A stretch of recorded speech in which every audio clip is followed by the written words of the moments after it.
হাজিরিন মহান রব্বুল আলামিনে মানুষ সৃষ্টি করছেন, কিন্তু আল্লাহ রব্বুল আলামিনে মানুষের বালা কামর লাগি বাড়ছাইন।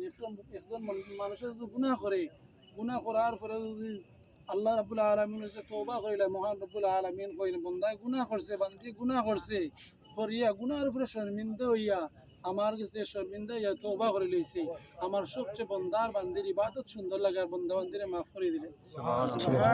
আমরা গুনাহ করি, শয়তানের ওয়াসওয়াসার মাঝে পড়িয়া, দুনিয়ার এলা খেলার মাঝে পড়িয়া, কিন্তু আপনি আমি নামাজ পড়ি না, রোজা রাখি না, মসজিদের দ্বার কাছে যাই না, কিন্তু এই জমিন থেকে আপনি চিরবিদায় হয়ে গেলে আপনার আমলনামা আপনি লইয়া যাইতে বা আপনার সওয়াল জবাব আপনি দেওয়া লাগবে, আর কেউ দেওয়া লাগতো না। খবরের যে চারটা খবরের যে সওয়াল জবাবগুলো আছে মুখে দিব, কোন তানো সওয়াল জবাব আপনি দিব না তাইন দেওয়া লাগবে, তাইনই দেওয়া লাগবে। তাইনোর খবরের সওয়াল জবাব আমরা যদি খবরের লাগি সাবা না তৈয়ার করতাম, ওই আপনার আমি ও জানাজা থেকে আমরা শিক্ষা করতাম। এই বন্ধা এখন 2 রাকাত নামাজ পড়তে পারত না, কোনো বালা খাম চাইলেও করতে পারত না। যদি বালা খাম তাহলে একজন নেকদার আওলাদ রেখে রাখেন, ও আওলাদ গিয়ে সুপারিশ করলে আল্লাহ রাব্বুল আলামিন মাফ করে দিই। আমরা আওলাদ করতে বালা শিক্ষা দিই না, নামাজ পড়াই না, কোরআন শরীফের শিক্ষা দিই না, ভালো কাম করি না, মসজিদ মুখী করি না, না করার কারণে কবরের গালাত গেলে বা জিয়ারত করেন।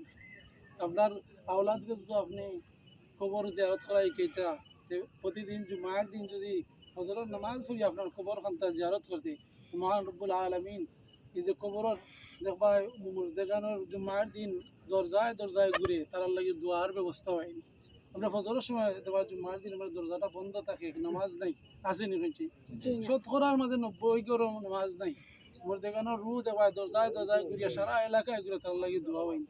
না পাইয়াদের সময় কোন সময় যায় আল্লাহর ঘর মসজিদের সামনে যায়, দেখে মসজিদের ইমাম মুয়াজ্জিমে তার লাগি মুর্দেগানকলর লাগি দোয়া নিয়ে এলাকার সব মুর্দেগানকলর জুমার দিন দেখবা তারা কিতা আরু জুম্মার দিন সারা এলাকা ঘুরিয়া দেখবা গিয়া কোনো দোয়ার ব্যবস্থা না হইলে আল্লাহর ঘর মসজিদের সামনে দেখো সুবহানাল্লাহ। আপনি আমি আমরা দাদা দাদি পূর্বপুরুষ সব মরছে, কিন্তু আমরা একদিন যাইতাম গিয়ে আমরা যাতে আল্লাহ রাব্বুল আলামিন আপনারা আমার হেদায়েত করতে এবং 5 ওয়াক্তের নামাজ আল্লাহ রাব্বুল আলামিনের আদেশ আইন কারণ মানিয়া আপনি আমি চলতাম।